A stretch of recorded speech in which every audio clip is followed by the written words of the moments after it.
Hello friends, बने रहिए। मैं अमृत विज ज्वाइन हो चुका हूँ। अभी आपके साथ पीपीटी शेयर कर रहा हूँ। उसके बाद हम बातचीत करते हैं दोस्तों। कृपया बने रहे। हेलो फ्रेंड्स, मेरी आवाज नहीं आ रही है आप लोगों को? मेरी आवाज आ रही क्या? Yes sir. यस सर, आ रही है। Okay okay okay okay okay. सभी साथियों से निवेदन है, अपने माइक जरा बंद कर ले। सभी साथियों से निवेदन है, अपने माइक प्लीज बंद कर दीजिए। सभी साथियों से निवेदन है, अपने माइक बंद रखें। तो फ्रेंड्स, मैं अमृत विज बैंकिंग ज्ञान केंद्र की तरफ से आप सभी साथियों का स्वागत करता हूं। तो साथियों, अभी सेशन जो चल रहा था, आपको हमारे ज्योति वाघ मैम बता रहे थे कि आपको इंटरव्यू में किस प्रकार से जाना है। हाँ, प्रशांत जी, गुड इवनिंग। तो प्लीज यार माइक बंद कर लो दोस्तों। माइक बंद कर लेंगे तो मेरी आवाज आप लोगों को बड़ी क्लियर आएगी। आई रिक्वेस्ट ऑल, प्लीज अपना माइक बंद कर लीजिए। तो जय देखिए, माइक बंद रखिए। जब आपको क्वेश्चन पूछा जाएगा तब माइक खोलिए। और ये नहीं कि सारे माइक खोल लो। जिसने आंसर देना है वो ही माइक खोले के लिए, या कोई क्वेश्चन पूछना है वो माइक खोले। ऐसे नहीं कि सभी माइक खोल के बैठ जाएंगे, तो फिर आपका जो सेशन है ना वो बेकार हो जाएगा, मजा नहीं आएगा आपको। ठीक है? तो अगर आप चाहते हो कि सेशन बढ़िया चले, आपको कुछ चीजें समझ आए, आपके लिए जो फ्रूटफुल हो, सबसे बड़ी बात है कि जो फ्रूटफुल हो। तो मैं आपको बता रहा था कि हमारे मोस्ट रिस्पेक्टेड ज्योति वाघ मैम ने आपको बताया कि इंटरव्यू में, yes Sanjeev Kumar ji, good evening. तो किस प्रकार से आपको इंटरव्यू में जाना है और किस प्रकार से आपने इंटरव्यू में अपनी पर्सनैलिटी दिखानी है, उसके बारे में चर्चा हुई है। और बहुत ही अच्छा सेशन रहा। तो मैं भी सुन रहा था, हमारे ज्योति बाग मैम को बहुत एक्सपीरियंस है इस बारे में, तो उसी के ऊपर वो चर्चा कर रहे हैं। तो चलिए फ्रेंड्स, अभी हम आप सभी साथियों के साथ कुछ इंटरव्यू क्वेश्चंस एंड आंसर्स जो हैं बैंकिंग प्रमोशन से रिलेटेड, बैंकिंग प्रमोशन से रिलेटेड हम क्यों आपके साथ ये इंटरव्यू वाली बात कर रहे हैं, क्योंकि आप लोगों ने अपने एग्जाम दे दिए हैं। आपने अपना रिटन टेस्ट का जो काम करना था वो कर दिया है। हाँ, बताते हैं, सब बताते हैं, इंदिरा जी सब बताते हैं। ठीक है, don't worry, I am here. जब तक आपके सारे क्वेश्चन सॉल्व नहीं हो जाते तब तक मैं आपके साथ बना रहूंगा, चिंता मत कीजिए। ठीक है? लेकिन कुछ टाइम मेरे को अपनी बात रख लेने दीजिए। After that I am with you. कोई प्रॉब्लम नहीं है। आप सभी साथियों से मैं क्वेश्चन पूछूंगा, तो आप लोगों ने भी आंसर करना है, कोई प्रॉब्लम नहीं। ठीक है, शाबाश। तो हम आप साथियों को यही बता रहे थे कि साथियों, आप लोगों ने जो रिटर्न का अपना काम करना था वो कर आए हो, जो पेपर अटेम्प्ट करना था वो कर आए हो। अब बात ये आती है कि आपकी इंटरव्यू आएगी, क्योंकि पास तो सभी ने हो जाना है, कोई दिक्कत नहीं है, क्योंकि आप लोगों ने बहुत अच्छे से तैयारी करी है। तो देखिए, मान लीजिए कि कोई परसेंटेज रह भी जाती है, तब भी कोई प्रॉब्लम नहीं है। हमारे को तैयारी जो है इंटरव्यू की पहले करनी पड़ती है।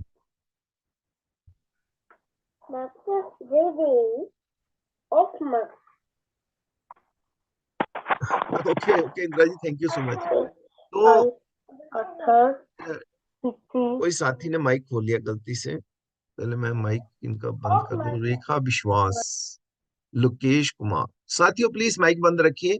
मैं आप लोगों से क्वेश्चन जब पूछूंगा प्लीज उस समय माइक ओपन करिए, क्योंकि आपको बहुत मौका मिलेगा आज माइक खोलने का। क्योंकि मैं ये बात बहुत पहले भी बोलता रहा हूं, अब भी बोलता हूं कि रिटर्न पास करना आसान है और इंटरव्यू देना थोड़ा डिफिकल्ट है। आप कहेंगे सर ये क्या बात कर रहे हो? हाँ, ये जो मैं आपको बात कह रहा हूँ बिल्कुल सही कह रहा हूँ। क्यों? क्योंकि इंटरव्यू जब आप रिटन टेस्ट देते हो तो आपको 4 ऑप्शन रहती है, आप लोगों को 4 ऑप्शन रहती है, उसमें आप चूज करना होता है। और यहाँ पे आपको बोलना पड़ता है, यहाँ पे आपको सब चीजें एक्सप्लेन करनी पड़ती है। ऐसा नहीं है कि आप बिना कुछ एक्सप्लेन किए आगे बढ़ सकते हो। अगर आपको आता होगा तभी आप कोई बात बोल पाओगे, अगर आपको कुछ आता नहीं है तो आप फिर कुछ बोल भी नहीं पाओ। ठीक है, तो ये चीजें कुछ जरूरी है आप लोगों के लिए कि तैयारी जो है आपको अब ज्यादा करनी पड़ेगी। जितनी तैयारी पहले कर रखी है, अब उससे ज्यादा तैयारी आपको करनी पड़ेगी। देखिए, आपको आता तो सब कुछ है, अपने बैंक की फिगर्स पता होनी चाहिए, वो सारी पता है। अपनी ब्रांच की फिगर्स पता होनी चाहिए, वो भी पता है। आपको डिपॉजिट क्या होते हैं, एडवांस क्या होते हैं, कासा क्या होता है, फिर आपका पीसीआर क्या होता है, क्रेडिट डिपॉजिट रेशियो क्या होती है, एवरीथिंग यू नो। ऐसा नहीं है कि आपको पता नहीं है। ऑडिट क्या होता है, आरबीआई क्या होता है, स्टेचुटरी ऑडिट क्या होता है, ये छोटी छोटी चीजें हैं, आपको आती हैं। अब बात ये आती है कि आगे तो आपको लिखा आ जाता था, 4 ऑप्शन आ जाती थी, 4 ऑप्शन में आप चूज कर लेते थे। अब प्रॉब्लम ये है, आपको बोलना पड़ेगा सामने, वो भी 4 लोगों की टीम बनी रहती है वहां पे, और आप सामने एक बंदा बैठा है और उसको बोलना है। तो इन चीजों का आप लोगों को ध्यान रखना पड़ेगा, आपको प्रैक्टिस करनी पड़ेगी बकायदा। चाहे आप इसको शीशे के सामने प्रैक्टिस कर सकते हो, बोले तो मिरर के सामने प्रैक्टिस कर सकते हो, दर्पण के आगे प्रैक्टिस कर सकते हो, बोलते हुए कि मैं कहीं नर्वस तो नहीं लग रहा। ठीक है, तो ये चीजें जो है आपको अब प्रैक्टिस करनी पड़ेगी, तभी आप वहां पे अच्छे से बोल पाओगे। जो स्टार्टिंग टिप्स थी वो सारी आपको फर्स्ट सेशन में दे दी गई हैं, लेकिन अब बात यह है कि क्वेश्चन आता है सामने, धड़कता भड़कता क्वेश्चन आपको आएगा और आपको आंसर करना है वो, समझ गए? तो इस बात का ध्यान रखना है कि हमें बोलने में प्रॉब्लम ना आए। ये ना हो कि हम एकदम से हड़बड़ा जाएं, बोलते वक्त डर जाएं, किसी चीज को बता ही ना पाए, आती है लेकिन बता नहीं पा रहे, वो एक दिक्कत आती है। तो हमें ये पहले सब तैयार करके रखना पड़ेगा। इसलिए आप लोगों की, हम अभी रिजल्ट तो कब आएगा, लेकिन हम आज से ही आपकी तैयारी करा रहे हैं। उसका मेन मकसद ये है, जो अभी तक पढ़ा है उसको अब बोल के देखना पड़ेगा। हम आपके क्या बोलते हैं, प्रैक्टिस के लिए कुछ क्वेश्चन आज आपको दिखा देंगे कि भी आपको किस प्रकार से क्वेश्चन पूछे जा सकते हैं। जब बीजेपी छोटी तो बड़े अच्छे लगे।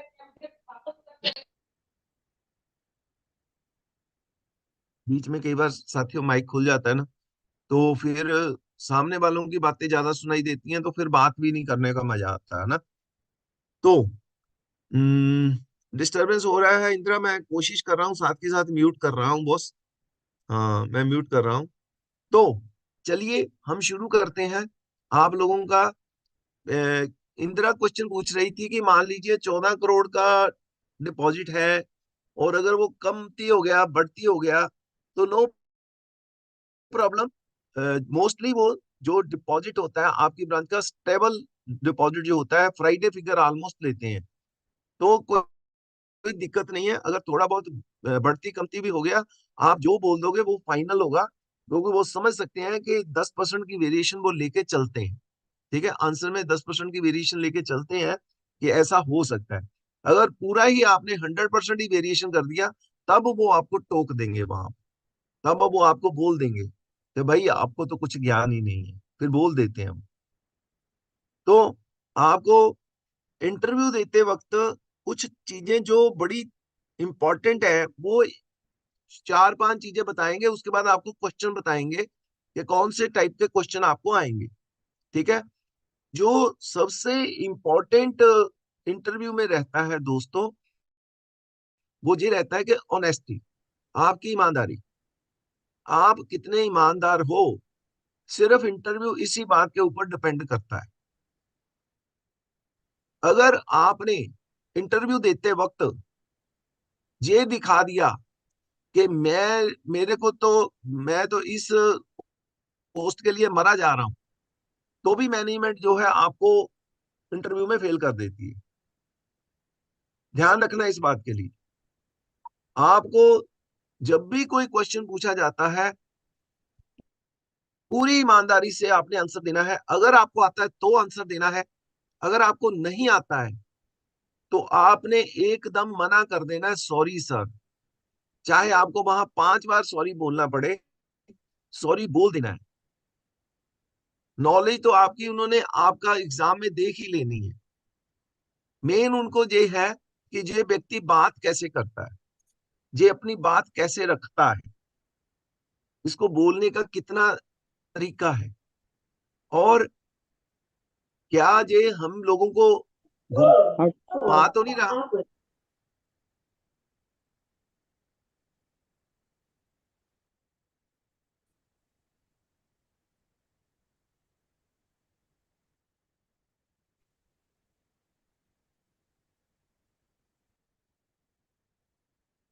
तो उनको लगता है कि कोई व्यक्ति हमें घुमा तो नहीं रहा। अगर आप झूठ बोलते हो या आपको नहीं आता और आप वास्तव में ये सोचते हो यार मैं कुछ भी बोल दूंगा तो चल जाएगा मामला, तो फिर गड़बड़ हो जाती। मैं बहुत बार ये वाली क्वेश्चन की बात करता हूँ कि एक बार क्या हुआ, मेरे से क्वेश्चन इंटरव्यू में पूछा था कि आरबीआईए क्या होता है। तो हम भी उस समय क्लैरिकल टू स्केल 1 में थे, तो उसी में पूछ लिया कि आरबीआईए क्या होता है। और क्लैरिकल में इतनी हमारे को नॉलेज उस समय थी नहीं, और ना ही इतना कोई बहुत ज्यादा ज्ञान उस समय हुआ करता था। तो मैंने, टू बी वेरी फ्रैंक, मैंने बोला सॉरी सर मुझे नहीं पता। हालांकि मैं एक बार ये सोचता था कि आरबीआई बोल रहा है तो आरबीआई कहीं रिजर्व बैंक ऑफ इंडिया से रिलेटेड ना हो, और अगर मैं ये बोलता तो वो व्यक्ति मेरे को यही बोलता तुम मुझे घुमाने की कोशिश कर रहे हो। और वो बहुत इंटेलिजेंट व्यक्ति बैठते हैं, वो जानबूझ के फिर आपको ले जाएंगे दूसरी तरफ और इतनी सैर कराएंगे कि आपको पता नहीं चलेगा कि मेरे को ये कहाँ घुमा घुमा रहे हैं। एक बात नोट करके चलना, जो 4 लोग बैठे हैं उन्होंने जिंदगी का एक्सपीरियंस है। उनको जो जो बैंक में बड़े टॉप के व्यक्ति होते हैं उन्हीं को इंटरव्यू लेने के लिए वो भेजते हैं। इसलिए एक चीज का ध्यान रखना, उनको सस्ते में मत लेना, उनको ऐसे मत लेना कि यार कोई बात नहीं जो मर्जी बोल दो, इनको क्या पता चलता है, ऐसे नहीं करना। अपनी जो ब्रांच की फिगरें भी बोलनी है तो जो एक्यूरेट है वो ही बोलनी है, जो बैंक की फिगरें हैं वो भी एक्यूरेट बोलनी है। ऐसा कोशिश ना करना कि यार इनको क्या पता, इन्होंने तो वैसे ही पूछ लिया, ऐसे मत समझ लेना। अगर आपको पता है तो बता देना, नहीं तो बोल देना सॉरी सर, बस बात खत्म। इंटरव्यू आपकी टोटल जो है वो आपकी ईमानदारी देखने के लिए, आपकी पर्सनैलिटी और ईमानदारी, बस। कि आप, तीसरा आपने बात कैसे रखनी है, बोलते कैसे हो आप, बस। तो बोलना कैसे है वो आपको बता दिया, दर्पण के आगे प्रैक्टिस करोगे आप। और बीच में यार माइक खुल जाता है ना, तो सारा मोमेंटम जो है खराब कर देते हैं ये लोग।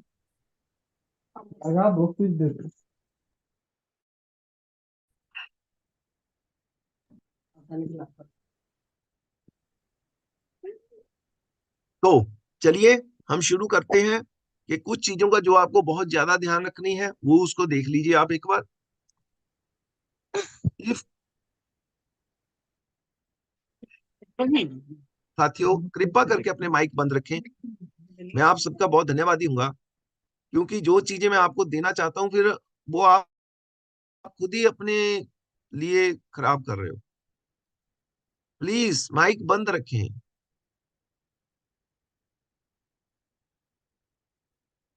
तो सबसे पहले आपको बताया जा रहा है कि try to answer in short and simple word in short time. ये आपको पहले भी बता दिया है, ये बात हमने बहुत ज्यादा नहीं बतानी, आपको पता है कि थोड़े शब्दों में ज्यादा बोलना है, बस। दूसरा, your eye contact will says your confidence. तो आई कांटेक्ट जब हम बनाते हैं तो आई कांटेक्ट बनाते वक्त ये देखना है कि ये नहीं कि जिसने क्वेश्चन पूछा केवल उसी के साथ आई कांटेक्ट बनाना है।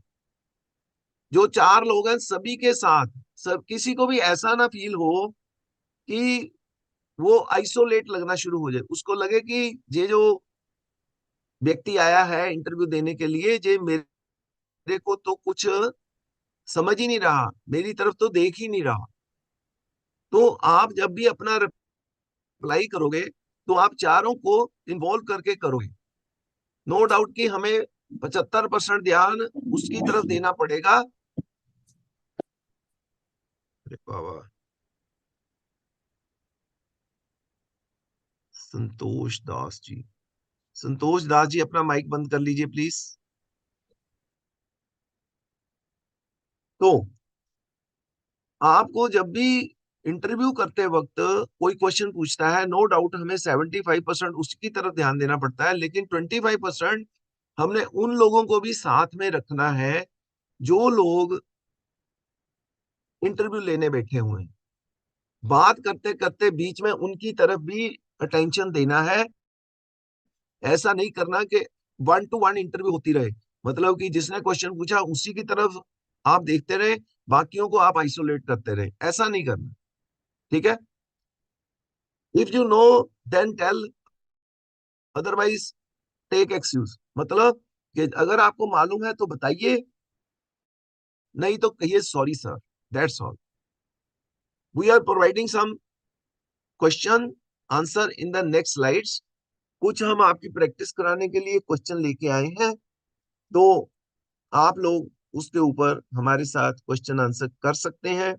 अभी हम आपको कुछ क्वेश्चन देंगे, उसका आंसर मैं चाहूंगा कि मेरे साथी जो है वो अपना, जिसको पता है वो अपना माइक खोल के अपना आंसर देगा। लेकिन सभी अपना माइक खोल के बैठ जाएंगे, ऐसा मत करें। अगर कोई एक व्यक्ति बोल रहा है तो रिस्पेक्ट कीजिए, उसको बोलने दीजिए। ऐसा मत सोचिए कि वो बोल रहा है उसको काटने की कोशिश मत करिए, क्योंकि जो व्यक्ति बोल रहा है लेट हिम स्पीक, आपको पता चलेगा बोलना कैसे है। ठीक है? तो केवल आप लोगों की एक छोटी सी प्रैक्टिस कराने के लिए हम कुछ क्वेश्चन आपके लिए लेके आए हैं, कुछ क्वेश्चन हम लेके आए हैं, तो please.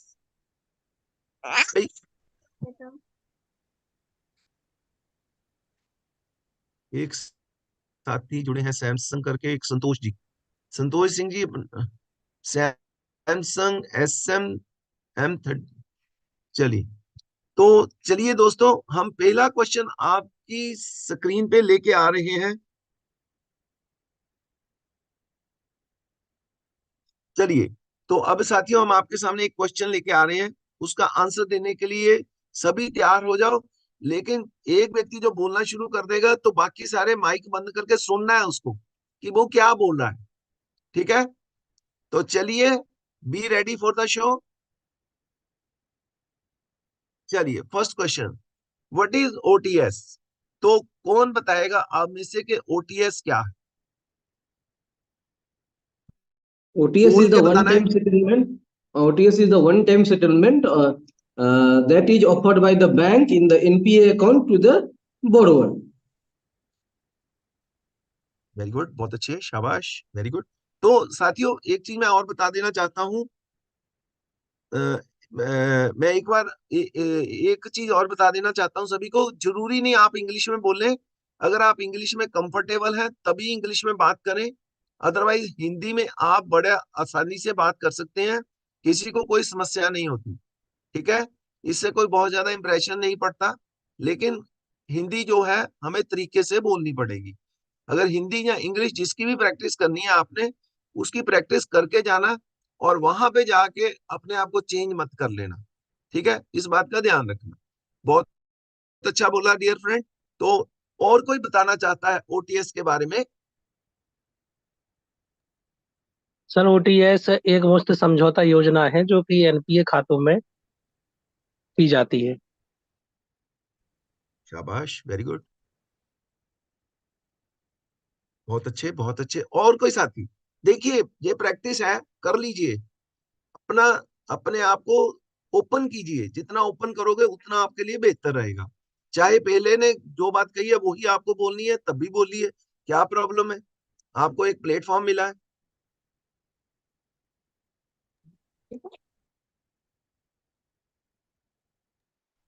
OTS is a one time settlement scheme और वो एनपीए अकाउंट में ज्यादातर यूज किया जाता है, लेकिन जब बोरोअर का फुल कैपेसिटी नहीं होता है तो बैंक बोरोअर के साथ बैठ के समझौता करती है कि आप इतना अमाउंट पे कीजिए तो हम आपका अकाउंट सेटल कर सकते हैं। वेरी गुड, बहुत अच्छे, शाबाश। तो साथियों, हम देख रहे हैं हमारे साथी जो हैं वो अपने अंदर जज्बा लिए हुए हैं और आतुर हैं कि हमें जो चांस मिले इंटरव्यू का, तो हम इंटरव्यूअर को बताने वाले हैं कि हमारे को कितनी नॉलेज है। वेरी नाइस, बहुत अच्छे। तो चलिए, हम आपको बताना चाहते हैं कि वन टाइम सेटलमेंट क्या है। ठीक है, हाँ आनंद जी, बिल्कुल सही है, लेकिन आपको अभी देखिए, अभी आपको लिखना नहीं है, अभी आप लोगों को माइक पे आके बोलना है ना। देखिए, ये प्रैक्टिस के लिए आपको सेशन दिए गए हैं कि आप कुछ अपनी बातें रख सको। हमें भी पता चलता है कि हमारे साथी जो हैं उनमें कॉन्फिडेंस आए। ठीक है, शाबाश। तो बड़े साथियों ने बताया कि जो ओटीएस है एक वन टाइम सेटलमेंट होती है, lenders to recover dues from individuals with a default payment history. जो लोग बैंक का पैसा वापस नहीं करते, उनके केस में हम लोग वन टाइम सेटलमेंट करते हैं। Most of the time one time settlement bank वहां करता है जहां पे बैंक की अपनी कमजोरी होती है। मतलब जहां तो बैंक के पास एसेट्स नहीं है, जहां बैंक के डॉक्यूमेंट एक्सपायर हो गए हैं, या बैंक को कोई और दिक्कत है, उस वजह से बैंक जो है ओटीएस करता है मोस्ट ऑफ द टाइम। तो when it is done, when borrowers have failed to make regular payments and debt has become delinquent in case of doubtful and loss cases, जो अकाउंट जो है बहुत देर से पैसे नहीं आ रहे, डाउटफुल हो गया है, लॉस हो गया है, और उसकी एसेट की वैल्यू भी हमारी तरफ से जो है वो ऑलमोस्ट जीरो के बराबर हो गई है, तो हम कोशिश करते हैं भाई ओटीएस कर लें। फिर बेनिफिट्स ओटीएस के क्या हैं? ओटीएस के बेनिफिट्स ये हैं कि can help address concern such as litigations, कि जो लिटिगेशंस हैं, जैसे मैंने बोला डॉक्यूमेंट एक्सपायर हो गए हैं, या सिक्योरिटी नहीं है, या बार दिक्कत कर रहा है हमें पैसे देने की, तो उस अगर हम कंप्रोमाइज करते हैं, समझौता करते हैं, तो उससे बैंक को थोड़ा लॉस होता है, लेकिन बैंक के पैसे रिकवर हो जाते हैं। अनडिजायबल कॉस्ट, बेवजह कॉस्ट पड़ती है, नहीं तो कोर्ट में केस डाल लेंगे और ज्यादा कॉस्ट पड़ जाएगी, है ना। And other apparent challenges, financial firms assisting with the process often leverage their relationship with the banks to negotiate favorable terms for settling these accounts. तो जो बैंक्स हैं वो कोशिश करते हैं कि जो बारोर होता है उसको मौका दें कि वो अपने पैसे जो है वापस कर सके, और कुछ सेक्रीफाइस बैंक को इसमें करना पड़ता है, लेकिन बैंक के पैसे वापस आ जाते हैं। बैंक उसको क्या कर सकता है, रीडिप्लॉयमेंट कर सकता है, बल्कि उसको दोबारा से उसका कैपिटल का यूज कर सकता है। ठीक है, तो अ, जब भी कोई चीज आप बोलते हो, जैसे ओटीएस को अगर फुल फॉर्म बता दोगे कि ओटीएस क्या है, ओटीएस सर ये तो वन टाइम सेटलमेंट है, इतना तो उसको भी पता है, इतना तो आपने सीखा हुआ है, लेकिन आपको थोड़ा सा इलेबोरेट करना पड़ेगा इसमें कि ओटीएस जो है वो एक सर वन टाइम सेटलमेंट होती है, जिसमें जो बैंक है वो अपने बारोर को, जहाँ पे हमारे अकाउंट जो डाउटफुल या लॉस कैटेगरी में चले जाते हैं या राइट ऑफ होते हैं, वहां पे हम लोग जो है ओटीएस का इस्तेमाल करते हैं। और जहाँ पे बैंक की भी वीकनेस होती है, जैसे कभी बैंक के डॉक्यूमेंट एक्सपायर हो चुके हैं या बैंक के पास सिक्योरिटी नहीं है, उस केस में भी हम जो समझौता करते हैं। बल्कि कहने का भाव यही है कि अब जे आपको थोड़ा सा इलेबोरेट करने की क्षमता आप में होनी चाहिए। ठीक है, क्लियर हो गई मेरी बात? पहला क्वेश्चन मैंने आपको बता दिया कि आप लोगों को किस प्रकार से बात रखनी है। ठीक है, चलो कोई बात नहीं, नेक्स्ट क्वेश्चन करते हैं। चलिए, be ready for the show. चलिए, क्वेश्चन आ गया आपकी स्क्रीन पे कि राइट ऑफ क्या होता है। फिर राइट ऑफ क्या होता है, ऐसा क्वेश्चन पूछ ले कोई तो क्या बोलोगे आप? Write off is the sacrifice amount that is doing by the bank on the NPA account. On NPA account, Yeah. Total sacrifice. Sorry, sir. Total sacrifice, do you want to say total sacrifice by the bank? No, not total sacrifice. Then what is write off? How bank does do write off? आपको question पूछा जा सकता है, तो फिर right of क्या है? Basically right of की डेफिनेशन बतानी है आपको कि राइट ऑफ क्या होता है। मैंने आपको बहुत अच्छे से बताया हुआ है राइट ऑफ क्या होता है। अगर आप लोगों ने मेरा सेशन कभी अटेंड किया हो एनपी वाला, तो उसमें राइट ऑफ से रिलेटेड मैंने बहुत अच्छे से बताया हुआ है। तो राइट ऑफ क्या होता है? सर, वे एनपीए खाते जहां पर 100% प्रोविजन किया गया है और वसूली की और अधिक संभावनाएं नहीं है, तो बैंक अपनी बैलेंस शीट को साफ करने के लिए ऐसे खातों को राइट ऑफ कर देता है। क्या बात है, क्या बात है, मजा आ गया, बहुत ही अच्छा, वेरी गुड। इसको बोलते हैं, सटीक शब्दों में आपने आंसर दिया। भाई सभी लोग सुन रहे हैं ना, हमारे को आंसर ऐसा देना है कि सामने वाले की संतुष्टि हो जाए। इतने अच्छे से बताया, एक बार फिर बोलो ताकि सभी साथियों को ये पता चले। सर, शाबाश। ऐसे एनपीए खाते जिनमें प्रोविजन की राशि 100% हो गई है और वसूली की और अधिक संभावनाएं नहीं बची हुई हैं, एसेट भी इसमें खत्म हो चुके हैं, सिक्योरिटी खत्म हो चुकी है, ऐसे खातों को बैंक अपने बैलेंस शीट से हटाकर राइट ऑफ कर देता है और इसमें राइट ऑफ के द्वारा रिकवरी जारी रखता है। बिल्कुल ठीक है, शाबाश। कि जहां पे हमारी प्रोविजन 100% हो चुकी है और बैंक एक तरफ जो है प्रोविजन लेके बैठा हुआ है, दूसरी तरफ एनपीए लेके बैठा हुआ है, तो बैंक क्या करता है, अपनी बैलेंस शीट को साफ करने के लिए ये अकाउंटों को उधर से प्रोविजन को खत्म करता है, इधर से एनपीए को राइट ऑफ करता है, तो उसको हम राइट ऑफ बोलते हैं। ठीक है, शाबाश, बहुत अच्छे। तो चलिए, हमारे एक साथी कह रहे हैं कि इंग्लिश में थोड़ा एक्सप्लेन कर दीजिए, तो हम आपको बता रहे हैं। दोस्त सुन लीजिए आप, आनंद जी अब देख लीजिए। When a bank removes a loan from its asset book, क्या होता है? मैंने आपको बताया था, लाइबिलिटी साइड पे प्रोविजन होती है, एसेट साइड पे हमारे लोन खड़े होते हैं जो एनपीए होते हैं। ठीक है, एक तरफ एनपीए खड़ा है, वो हमारी बैलेंस शीट के ऊपर धब्बा बना हुआ है, और दूसरी तरफ हमने प्रॉफिट एंड लॉस से पैसा निकाल के ऑलरेडी रखा हुआ है। मान लीजिए 100 करोड़ इधर हमने एनपीए रखा हुआ है एसेट साइड पे, और दूसरी तरफ हमने 100 करोड़ प्रोविजन रखी हुई है। अब कोई भी हमारी बैलेंस शीट में देखता है तो उसको पता चलता है कि हमारा एनपीए, मान लीजिए कि 100 करोड़ खड़ा, तो 5% सपोज कर लो एनपीए। जब कोई 5% एनपीए देखता है तो उसके मन में जाता है बैलेंस इसके बैंक की हालत ठीक नहीं है। तो मैनेजमेंट क्या करती है कि जिनके ऊपर प्रोविजन हमारी 100% होती है, उन अकाउंटों को इधर लोन साइड से हटा के उनका बैलेंस जो है वो राइट ऑफ कर दिया जाता है, मतलब कि लेजर से उड़ा दिया जाता है। और वो पैसा कहां से लिया जाता है? लाइबिलिटी साइड से प्रोविजन से ले लिया जाता है। मान लीजिए 100 करोड़ इधर खड़ा है, तो 100 करोड़ प्रोविजन खड़ी है, तो 100 करोड़ रुपया प्रोविजन से उठा के 100 करोड़ रुपया एनपीए के लेजर बैलेंसेस में जो अमाउंट खड़ी है उसको फिनिश कर दिया जाता है, मतलब कि उसको एडजस्ट कर दिया जाता है। इससे क्या होता है? इससे ये होता है कि जो एनपीए बेवजह का 100 करोड़ खड़ा था, जो 5% लोगों को एनपीए दिखाई दे रहा था, वो समाप्त हो जाएगा।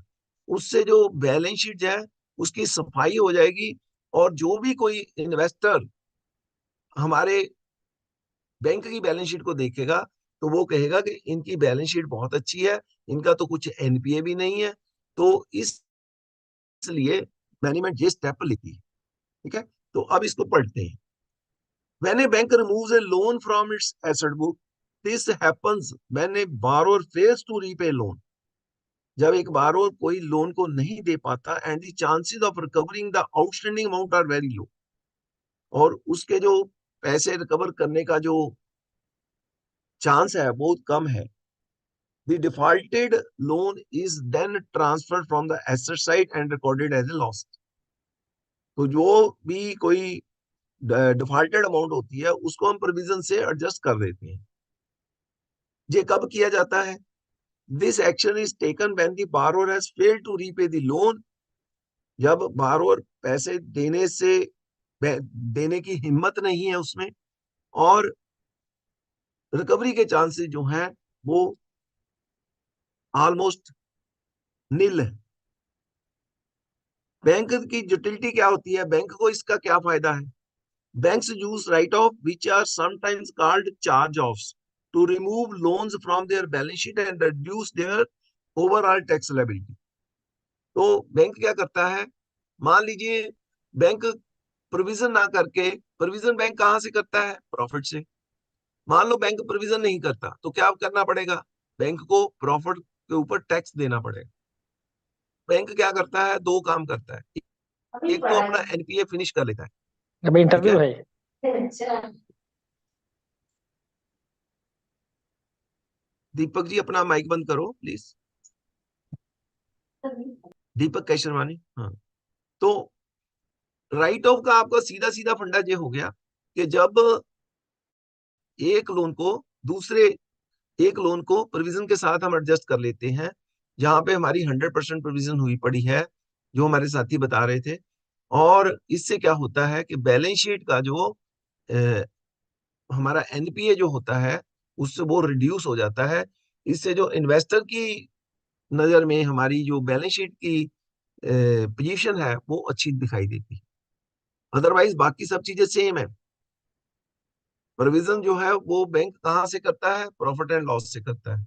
जो प्रॉफिट बैंक कमाता है उसमें से, उस प्रॉफिट के हिस्से में से पैसे निकाल के, प्रोविजन मतलब रिजर्व, प्रोविजन मतलब रिजर्व में रख लेता है कि जब जरूरत पड़ेगी हम इसको यूज कर लेंगे, ठीक है? तो ये हमारा राइट ऑफ का बताने का तरीका है। चलिए एक और क्वेश्चन पूछते हैं आप लोगों से। What is औका? जे अभी हमने करवाया है वो आपको। What is औका?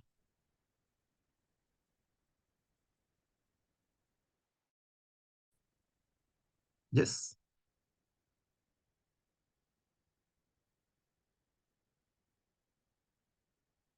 बोल के बताना पड़ेगा वो दोस्तों। सर आपका अब आप देखिए, एडवांस हाँ एडवांस अंडर कलेक्शन अकाउंट हाँ, के राइट ऑफ की राशि को ही इसमें अंतरित किया जाता है। क्या किया जाता है? सर राशि जो राइट ऑफ की राशि होती है, जितना राइट ऑफ किया होता है उसको आपका अकाउंट में अंतरित किया जाता है। हम्म, ठीक है। तो चलिए आंसर देखते हैं इसका। औका का फुल फॉर्म आपको बता दिया है, एडवांस अंडर कलेक्शन अकाउंट। पहले तो आपको यही बताना पड़ता है। जैसे औका पूछ लिया, ओटीएस पूछ लिया, तो आप यही बोलते हैं कि सबसे पहले उसका फुल फॉर्म बताना पड़ेगा कि औका सर एडवांस अंडर कलेक्शन अकाउंट होता है that holds the portion of NPA accounts, जिसमें एनपीए के जितने हमारे मतलब की जो राइट ऑफ की अमाउंट रहती है, बेसिकली वो वाली अमाउंट यहाँ पे रहती है। ओका helps in the NPA reduction strategy that in turn helps banks to take the bad debts off the balance sheet.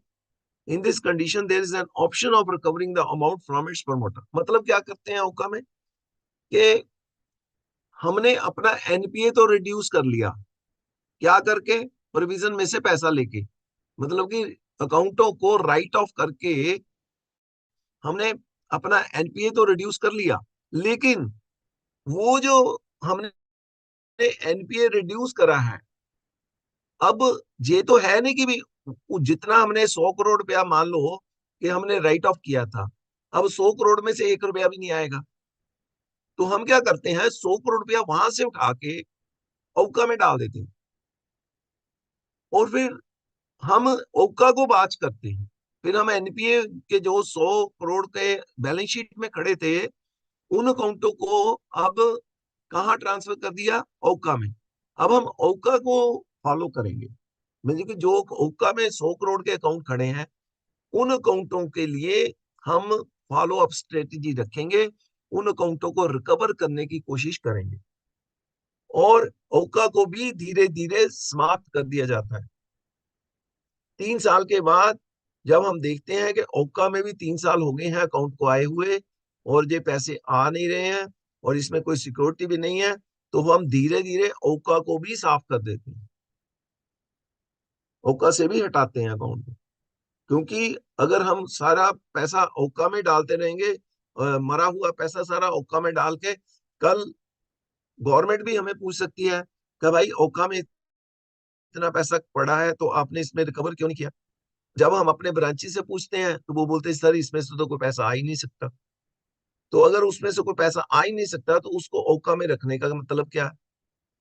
तो हम 3 साल के बाद उसको, जो अकाउंट हमारे पास वहां पे 3-3 साल पड़े होते हैं, तो उसको फिर वहां से भी हम निकाल के उस बैलेंस को क्लियर करते हैं।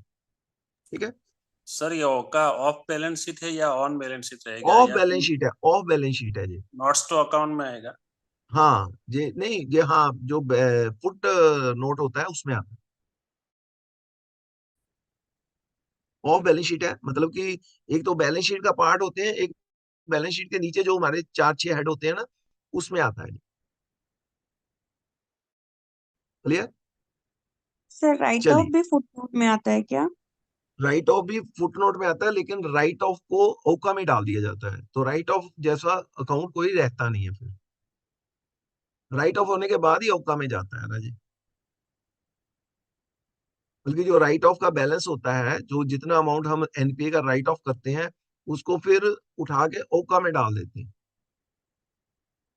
क्लियर? जी सर, थैंक चलिए, यू। चलिए अब ये क्वेश्चन को तो बहुत लोग आंसर करना चाहेंगे, तो बता सकते हैं कोई जना? Please yes sir, NPA. ये एनपीए सर एक नॉन परफॉर्मिंग एसेट्स होते हैं। वैसे एसेट्स जो परफॉर्म नहीं करते हैं उसको एनपीए कहा जाता है। जो मतलब कि 3 साल से ज्यादा हो जाते हैं और उसमें कोई रिकवरी नहीं आ रही है, रेगुलर अकाउंट नहीं है, वो लॉस एसेट्स कहलाते हैं सर। उसी को एनपीए में रखा जाता है। और कोई साथी बताना चाहता है? एनपीए ये जो है वो नॉन परफॉर्मिंग अकाउंट है, उसमें से हम बैंक को इनकम जनरेट करना बंद हो जाता है। और नॉन परफॉर्मिंग अकाउंट जो होते हैं उसका, जैसे कि अगर एग्रीकल्चर फाइनेंस है डायरेक्ट है, तो फिर 2 क्रॉप सीजन तक अगर उसमें इंस्टॉलमेंट या प्रिंसिपल इंटरेस्ट का रिकवरी नहीं आएगा तो वो एनपीए कहलाएगा। और अगर नॉन फार्म सेक्टर में है तो वो 90 डेज तक अगर वो इंस्टॉलमेंट या उसका इंटरेस्ट नहीं आएगा तो वो नॉन परफॉर्मिंग कहलाएगा। और उनसे पहले भी इसका कैटेगरी होता है एसएमए 0, 1 और 2, और इसके बाद वो एनपीए मार्क होता है। एनपीए मार्क होने के बाद इस पे इंटरेस्ट चार्ज नहीं कर सकते हैं, और अगर इसका अनरिसीवेबल इंटरेस्ट जो है तो हमको उसको रिवर्स करना पड़ता है। और एनपीए का कैटेगरी होता है सब स्टैंडर्ड, डाउटफुल और लॉस एसेट। पहले अपना नाम बताइए, अपना नाम बताइए आप। जयदीप सिंह राणा। जयदीप सिंह नारा जी, क्या बात है, बहुत बहुत ही अच्छी नॉलेज आपकी, बहुत ही अच्छे से आपने बताया, very good, thank you sir. बहुत ही अच्छे। तो साथियों, आप ऐसे वक्ता को सुनने का मौका आपको बहुत कम मिलता है, और आप किस्मत वाले हो, यू आर लकी पर्सन कि आपके साथी ही आपको बता रहे हैं कि इंटरव्यू में हमें कैसे बात रखनी है। बिल्कुल सही बताया कि एनपीए क्या होता है, नॉन परफॉर्मिंग एसेट होता है, यहाँ से हमें इनकम आनी बंद हो जाती है। बड़ी, मतलब कि टू द पॉइंट बोलना पड़ेगा आप लोगों को। ठीक है, पहले पहले तो हम ये बताएंगे कि नॉन परफॉर्मिंग एनपीए क्या है, नॉन परफॉर्मिंग एसेट है, तो ये इसका प्रभाव क्या पड़ता है, इससे हमारी जो इनकम आनी है वो बंद हो जाती है। ठीक है, तो इनकम हमारी जो है डेड हो जाती है, तो इसलिए हमारे को जो इसको नॉन परफॉर्मिंग एसेट्स हम बोल देते हैं। तो जनरली जो इसको 90 डेज के बाद, ये अगर 90 डेज से अब हमारी को इंटरेस्ट इनकम नहीं आती है या इंस्टॉलमेंट नहीं आती है, तो उस अकाउंट को हम एनपीए में कन्वर्ट हो जाता है। ठीक है, उसके बाद आपने ये बताना है कि एग्रीकल्चर के केस में जो शॉर्ट टर्म क्रॉप का होता है उस वो 2 क्रॉप सीजन के बाद एनपीए हो जाता है, और जो लॉन्ग टर्म का होता है वो 1 क्रॉप सीजन के बाद हो जाता है। ठीक है, मतलब कि उसको देखिए, जहां पे आपको नॉलेज है वहां पे आप अच्छे से बताइए, समझिए मेरी बात, क्योंकि आपको वहां पे टाइम तो वो आपका 10 मिनट ही लेगा, ज्यादा से ज्यादा 10 मिनट लेगा, लेकिन उस टाइम में आपने जो चीज आपको आती है ना उसको तो वेल एक्सप्लेन करो। वो देगा टाइम आपको, बोल जितना बोलता है, बोला चाहता है बोल भाई, अब तेरा टाइम है बोल, क्योंकि वो चाहता है, वो कोई भी जो इंटरव्यू लेने आया है वो ये नहीं चाहता कि आप कुछ भी ना बोले, आप आए और कुग्गू बन के चले जाएं, ऐसा कोई भी नहीं चाहता। वो आपके अंदर से बातें निकालना चाहते हैं, वो चाहते हैं आप बोलो, वो चाहते हैं आप पास हो वो। लेकिन आपको ये देखना है कि जहां पे आपका स्ट्रॉन्गर पॉइंट है वहां पे आप जो भी आपको नॉलेज है वहां एक्सप्लेन करिए। ठीक है, जितना टाइम आप वहां पे फिर ले सको वो आपको लेना चाहिए, क्योंकि उसकी जगह पे वो नहीं तो 4 क्वेश्चन पे और करेगा, बेटर है इसको ज्यादा बढ़िया से एक्सप्लेन करते। तो चलिए देख लेते हैं एनपीए क्या है। यहाँ पे हमारे को इंटरेस्ट और इंस्टॉलमेंट 90 दिन तक नहीं आती है, उसको हम एनपीए बोलते हैं। When a borrower fails to make interest or principal payment 90 days or more, use in banking, NPA indicates as risk of default। ये एनपीए क्या दिखाता है कि यहाँ पे हमारे को डिफॉल्ट का रिस्क है। कुछ चीजें आपको ऐसी बोलनी पड़ेगी कि जहाँ सर पे सीसी के केस में तो सर थोड़ा सा अलग होगा ना सर ये? इसमें सीसी के केस में सर, हाँ 90 डेज, उसमें तो सर थोड़ा मोर सा देन अलग होगा, 90 आउट डेज ऑफ ऑर्डर होगा उसमें। क्या होगा? आउट ऑफ ऑर्डर भी तो होता है सर सीसी केस में, कैश क्रेडिट में सर। नहीं, आपको अभी एनपीए का केवल इतना वो है कि और कंडीशन कही है, बहुत ज्यादा एक्सप्लेन करने की जरूरत भी नहीं है, बल्कि आप मोटा मोटा वो ये जानना चाहता है कि एनपीए क्या होता है। बेसिकली तो ये है कि एनपीए होने से हमारी जो इनकम है वो अवरोधक हो जाती है, बल्कि हमारे को इनकम आनी बंद हो जाती है। ठीक है, फिर क्योंकि हमारी इस पॉइंट के ऊपर बड़ी पकड़ है, तो हम लोग अपनी चीजें साथ में जोड़ सकते हैं। जो जो चीजें आपको पता है, मान लीजिए आपको ये भी पता है कि सीसी के केस में सर एनपीए बैलेंस शीट का था का कहाँ शो होता है? डियर फ्रेंड, देखिए, जो जो बैलेंस शीट की एसेट साइड पे एनपीए शो होता है। ठीक है, ये ध्यान रखना है, क्योंकि जब बैलेंस शीट बनती है तो उसके 4 हेड बनते हैं। वो जितना भी हमारा लोन एंड एडवांसेस होता है उसको वो 4 हेड में दिखाता है। पहला वो दिखाता है स्टैंडर्ड कौन से हैं, फिर वो दिखाता है सब स्टैंडर्ड कौन से हैं, फिर वो दिखाता है डाउटफुल कौन से हैं, फिर वो दिखाता है लॉस कौन से हैं। तो एनपीए कौन सा होता है? जो सब स्टैंडर्ड, डाउटफुल और लॉस तीनों का टोटल कर लोगे तो वो एनपीए कहलाता है। ठीक है, इस बात का आप ध्यान रखें। Good question. चलिए, अब आता है पीसीआर क्या होती है। चलिए, पीसीआर क्या होती है?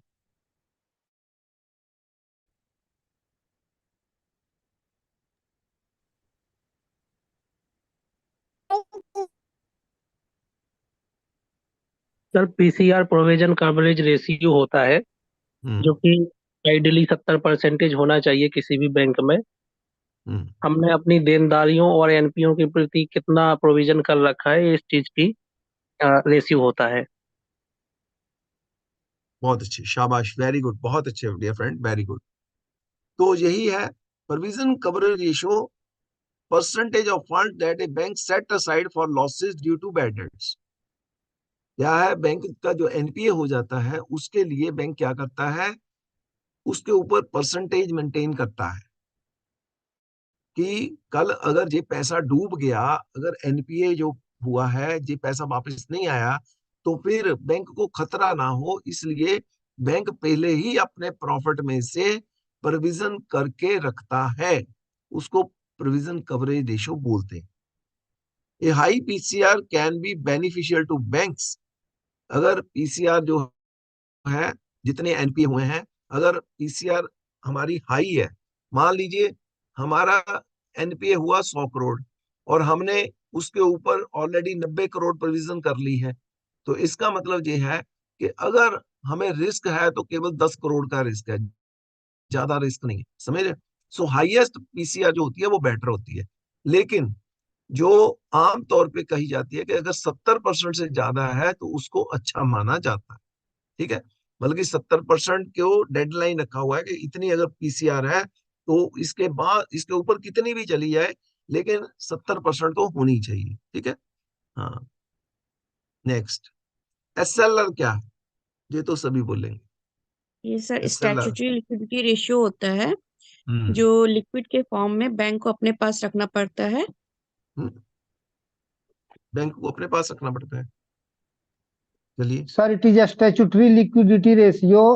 Bank keeps to RBI in the form of gold coins, security, and government security, and cash also. शाबाश शाबाश, बिल्कुल ठीक है, स्टैट्यूटरी गुड। लिक्विडिटी तो रेशियो का चलिए हम आपको दिखाते हैं।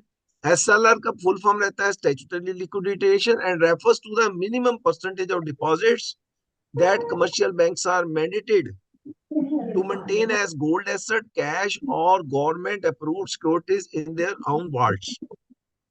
When it is done regularly assessed by central banks during their monetary policy. इसका परसेंटेज कितना होता है? 18% रहता है। और इसको कहाँ डिफाइन किया गया है? वो सेक्शन 24 ऑफ बीआर एक्ट में 24. डिफाइन किया गया है। तो स्टैट्यूटरी लिक्विडिटी रेशियो क्या है? बेसिकली इसको गोल्ड एसेट्स या गवर्नमेंट अप्रूव सिक्योरिटी या कैश की फॉर्म में ऑन बार्ट्स में रखा जाता है, लेकिन इसके ऊपर अधिकार आरबीआई का रहता है। आरबीआई कभी भी चेक कर सकता है आके कि इन्होंने एसएलआर इतनी मेंटेन करी है या नहीं करी है, ठीक है। एसएलआर कितनी होनी चाहिए? 18%। 18% हमें मेंटेन करनी पड़ती है। सीआरआर क्या है?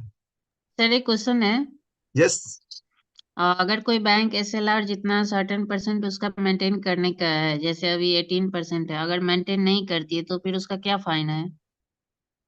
पेनल्टी उसका लगता है फिर ना, तो रिजर्व उसकी बैंक ऑफ, क्या है हाँ penalty? Penalty, yes yes penalty लगता है। अब पेनल्टी वो कितनी है थोड़ा ये नहीं मेरे क्लियर। को पता, लेकिन पेनल्टी होती है। सर 3% लगता है।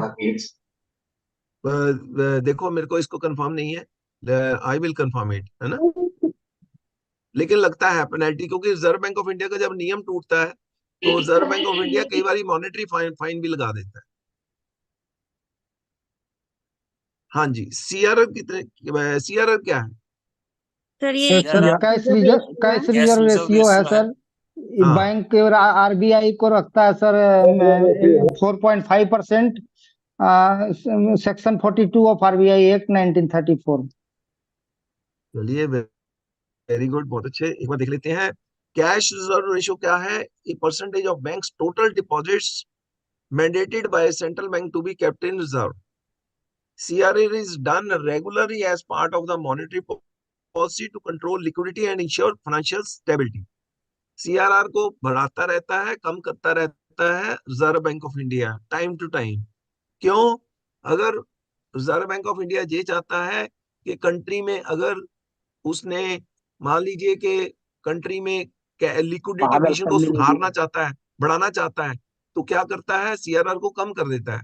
और अगर सीआरआर लिक्विडिटी को कम करना चाहता है तो सीआरआर को बढ़ा देता है, ठीक है।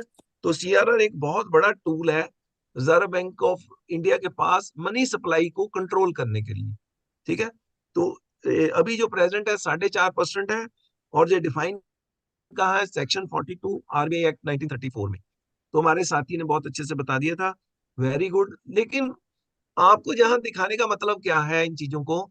सिर्फ आपको इतना ही दिखाना चाहते हैं कि भाई थोड़ा सा एक्सप्लेन करने जितना मैटर आपके पास होना चाहिए। अब आपने इतने क्वेश्चन देख लिए, अब आपको एक आइडिया हो गया कि भाई वहां पे जब जो पहले हम काम कर रहे थे उससे बिल्कुल उलट काम है। अब आपको बोलना है, अब आपको अंदर की नॉलेज भी चाहिए।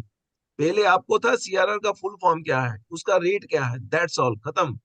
और कुछ जानने का नहीं था। लेकिन अब क्या हो गया, अब आपको बीच में जानने का है कि कैश रिजर्व रेशियो है किसके पास रखी जाती है, कि उसका प्रभाव क्या है, उससे मनी सप्लाई कंट्रोल होता है, रिजर्व बैंक ऑफ इंडिया इस टूल को क्यों यूज करता है। तो फिर आपको बीच की चीजों में घुसना पड़ेगा, ठीक है।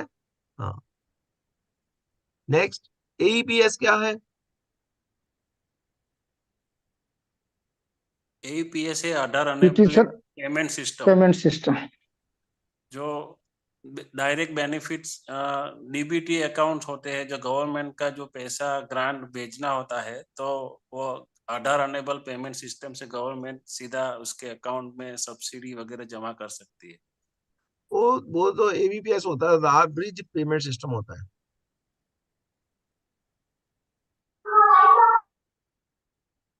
जो आप कह रहे हो ना डीबीटी का पैसा ट्रांसफर करना आधार ब्रिज पेमेंट सिस्टम होता है, एबीपीएस। आधार के ये बायोमेट्रिक्स आधार से एनेबल्ड पेमेंट सिस्टम है। तो देखिए, आधार एनेबल्ड पेमेंट सिस्टम है bank collect model that allows online interoperable financial transaction through the Aadhaar authentication. Aadhaar के द्वारा ऑथेंटिकेशन होती है, उसके थ्रू पेमेंट होती है इसकी, ठीक है। AEPS transactions are typically conducted for cash withdrawal, balance inquiry, and fund transfer using authentication at micro ATMs. Micro ATM में जो पेमेंट होती है, वो उसकी कैश विड्रॉल करनी हो, बैलेंस इंक्वायरी करनी हो, फंड ट्रांसफर करनी हो, उसके लिए जो अभी आप बोल रहे थे वो था एबीपीएस, मतलब कि आधार ब्रिज पेमेंट सिस्टम। उसमें है कि गवर्नमेंट ने पैसे डालने हैं लोगों के अकाउंट में, तो उसके लिए एबीपीएस का इस्तेमाल होता है डायरेक्ट बेनिफिट ट्रांसफर के लिए। जैसे कोविड में गवर्नमेंट ने पैसे डालने थे लोगों के, तो फिर एबीपीएस का इस्तेमाल हुआ था। जो आधार एनेबल पेमेंट सिस्टम है, इससे पेमेंटें होती हैं, ठीक है। चलिए, मैक्सिमम ट्रांजैक्शन अमाउंट 10,000 हो सकती है on a single AEPS financial transaction में, मंथली ₹50,000 हो सकती है। तो आपको थोड़ा सा अब भाई ज्यादा काम करना पड़ेगा, पहले से थोड़ा ज्यादा काम करना पड़ेगा। चलिए, बैंक रेट क्या होता है?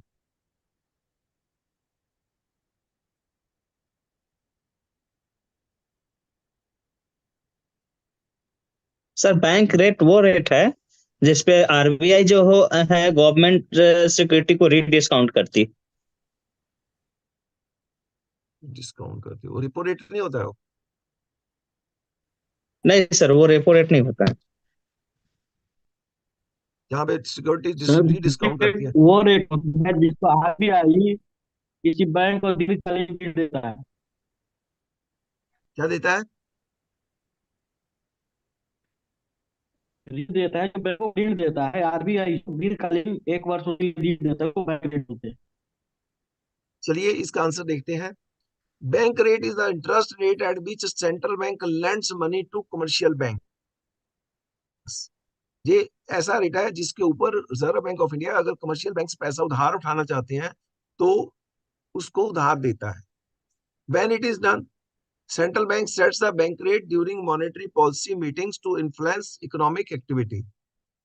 Use in banking, bank rate impacts overall interest rates in the economy. Bank rate के थ्रू ही सारे रेट बाकी के फिक्स होते हैं, ठीक है। और इस रेट से नीचे कोई लेंड नहीं कर सकता, बस इस बात का ध्यान रखना। जैसे करंट रेट 6.75% है, इस रेट से नीचे कोई भी बैंक लेंड नहीं कर सकता। चलिए, सीएसपी क्या है?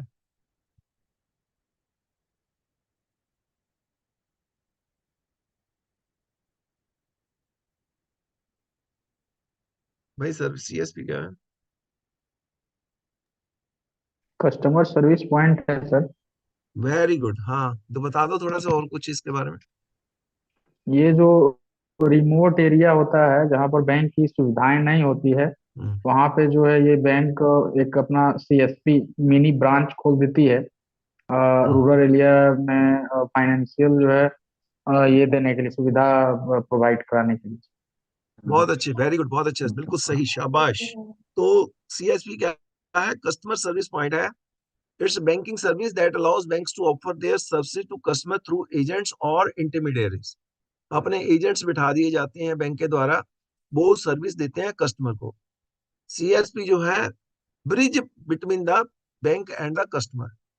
जो CSP है मतलब कि जो कस्टमर सर्विस पॉइंट है, वो क्या करता है, बैंक और कस्टमर के बीच में एक ब्रिज का काम करता है। ठीक है, typically during regular banking hours. हाँ जी, कोई बोलना चाहता है? तो ये CSP के बारे में था। इंस्टा अकाउंट क्या होता है? शाबाश, इंस्टा अकाउंट क्या है?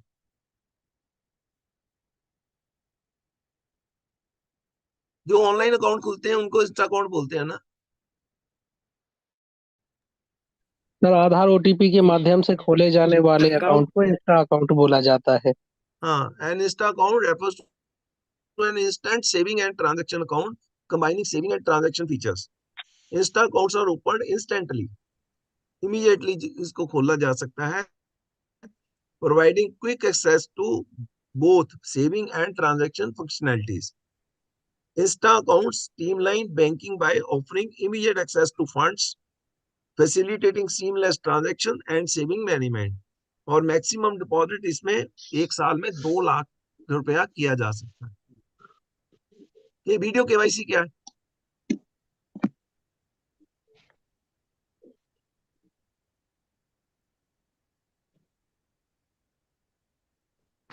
ये सर पेपरलेस अकाउंट है, इसको भी ऑनलाइन खोला जाता है।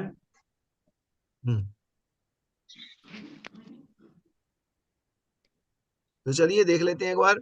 Video KYC refers to the process of verifying a customer's identity remotely through a video call. ठीक है, कि KYC हम वीडियो कॉल करके कर सकते हैं, ensuring compliance with KYC regulations.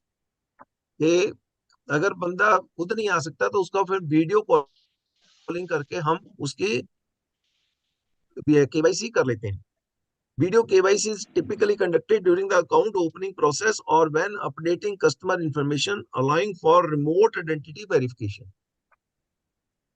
Use in banking. In banking, video KYC enhances security and convenience by enabling remote customer onboarding. कोई remote area में बैठा है, उसकी हमने KYC करनी है, तो हम वीडियो कॉल करके उसकी KYC कर सकते हैं। इससे कस्टमर को फैसिलिटी मिलती है कि भाई वो कहीं भी बैठ के अपनी KYC कंप्लीट करवा सकता है। CRAR क्या है? It is capital to risk weighted asset ratio, sir. क्या होती है? शाबाश। CRAR यहाँ जो है दिक्कत ये आती है, मेरी बात समझ रहे हो ना? एक मिनट होल्ड करना। मैं आप लोगों को जो आपको बताना चाहते हैं ना, एक मिनट होल्ड करना भैया, थोड़ा माइक बंद करना 1 मिनट। हम लोग जो आपको यहाँ एक मैसेज देना चाहते थे, वो ये देना चाहते थे कि भाई अब ऊपर ऊपर से काम नहीं चलेगा, आपको अंदर घुसना पड़ेगा। ठीक है, कि CRA का फुल फॉर्म बताया तो बात खत्म हो गई, आई गई होगी, ऐसा नहीं। थोड़ा सा बीच में घुसना पड़ेगा, बहुत ज्यादा नहीं, थोड़ा सा तो घुसना ही पड़ेगा आपको। थोड़ा उसके आगे पीछे लाइन बनाने के लिए थोड़ा घुसना पड़ेगा। ठीक है, तो basic At present, sir, 11.5%, 50% CRAR is there. Sir तो CR चलिए, ये अपने हर एक बैंक की अपनी अपनी अलग से होती है। CRAR stands for capital to risk weighted asset ratio, indicating a bank's capital adequacy, कि बैंक की कैपिटल एडिक्वेसी कितनी है। CRAR is calculated regularly to ensure banks have enough capital to cover risks। देखिए, आमतौर पे 9% कम से कम CRAR होनी चाहिए, लेकिन इससे ज्यादा हो तो वो बेटर होती है।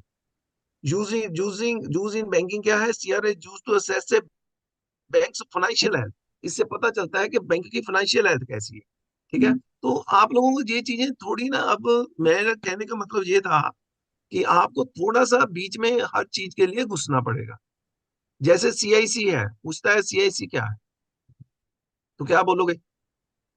CIC जो होते हैं वो क्रेडिट इंफॉर्मेशन कंपनी होती है, और हमारे शाबाश। यहाँ बेसिकली फोर कंपनी है। CRIF क्रीफ हाई मार्क है, और सिबिल है, और इक्विफैक्स, और दूसरा एक है जिसके हमको उसका मेंबर बनना पड़ता है बैंक को, और उसके पास हमारा जो कस्टमर है जो बोरोवर है उसका डेटा हमको मंथली बेसिस पे अपलोड करना पड़ता है और हम उसका डेटा यूज कर सकते हैं।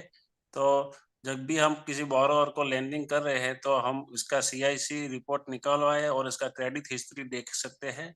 इसके हिसाब से हम क्रेडिट इंफॉर्मेशन कंपनी के थ्रू अपना लैंडिंग कर सकते हैं। बहुत ही अच्छे, वेरी गुड, बहुत अच्छे, ग्रेट। तो बिल्कुल सही साथी ने बताया कि ये एक क्रेडिट इंफॉर्मेशन कंपनीज होती हैं जिससे हमारे को स्कोरिंग पता चलती है। इन्होंने बताया CIBIL, Cliff, High Mark, Equifax, experience जो है, और स्कोर जो है मोस्टली 700 रहता है। मतलब कि आप लोगों को जैसे मेरा जो साथी बता रहा है वैसे आपको नॉलेज होनी बहुत जरूरी है। ऐसे ही HTML क्या है, कोई बता सकता है HTML क्या है?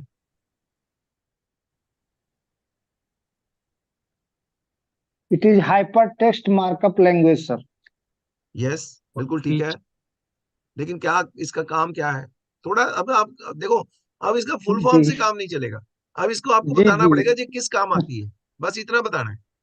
ये नहीं पता है सर, थोड़ा बता दीजिए। हाँ, अब मेरी बात समझिए, आपको इंटरव्यू तैयारी कराने का हमारा मकसद केवल एक है कि आप लोगों को इतना पता हो कि भाई इसके आगे क्या लगना है, इसके पीछे क्या लगना, बस इतनी सर बात इसका उपयोग इंटरनेट पर बैंक की वेबसाइट, विभिन्न वेबसाइट बनाने के काम में उपयोग होता हाँ, यस, बिल्कुल सही है, विभिन्न वेबसाइट बनाने के प्रयोग में होती है, बिल्कुल सही, शाबाश। तो साथियों, मैं यही कहूंगा कि आप लोगों को एक मैसेज क्लियर हो गया कि अब इंटरव्यू, ये जो रिटर्न टेस्ट दिया है ना, उससे थोड़ी सी टफ होती है। मैं बोलता हूँ टफ क्यों होती है, क्योंकि यहाँ पे आपको खुद को एक्सप्लेन करना है, आपको बोलना है, और बोलना भी मतलब कि 2-4 लाइनों में बोलना है, बहुत ज्यादा हमारे को कथा नहीं करनी वहां पे, ठीक है ना। तो बल्कि बोल तभी आप पर्टिकुलर पाओगे जब आपको नॉलेज होएगी, ठीक है। तो साथियों, मेरी तरफ से इतना ही था, एक मैसेज देना था आप लोगों को कि हमें तैयारी करनी है, बड़ी जबरदस्त तैयारी करनी है। एक हमने आपको स्पेसिमन दे दिया कि ऐसे क्वेश्चन वहां पे आ सकते हैं, जरूरी नहीं यही क्वेश्चन आए, ये भी आ सकते हैं, लेकिन और ऐसे क्वेश्चन और आपको अपने माइंड में कलेक्ट करने पड़ेंगे, ठीक है। और हम भी कोशिश करते रहेंगे आपको ऐसे क्वेश्चनों से इंट्रोड्यूस करवाते रहेंगे ताकि आपकी एक तैयारी जो है वो चलती रहे, ठीक है। तो चलिए आज का मैसेज देख लेते हैं। कठिन परिश्रम से सफलता मिलती है, आलस्य से पराजय, अहंकार से कठिनाइयां। तो साथियों, किसी साथी का कोई प्रश्न है तो वो पूछ सकता है, इसके बाद फिर मैं अपना जो सेशन है वो समाप्त करूंगा। तो ठीक है दोस्तों, मैं अब अजीत सर को इनवाइट करता हूं। अजीत सर अगर मेरे साथ जुड़ चुके हैं तो अजीत सर मोस्ट वेलकम, आपका स्वागत है। मैं ये जो स्टेज है आपको देना चाहता हूं, अगर आप जुड़ चुके हैं तो most welcome sir. Ajit sir अगर आप जुड़ चुके हैं तो over to you sir.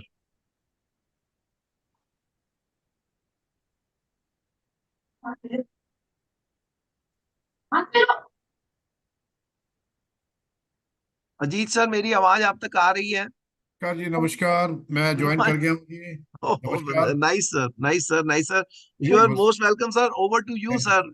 Thank you जी, थैंक यू। मैं यहाँ पे अपना अपना समाप्त करता हूँ सेशन को, थैंक यू और sir, over to you sir. Thank you so much sir. Thank you very much. हाँ थैंक यू सर, जी, मैं बहुत स्टॉप कर रहा हूँ। धन्यवाद।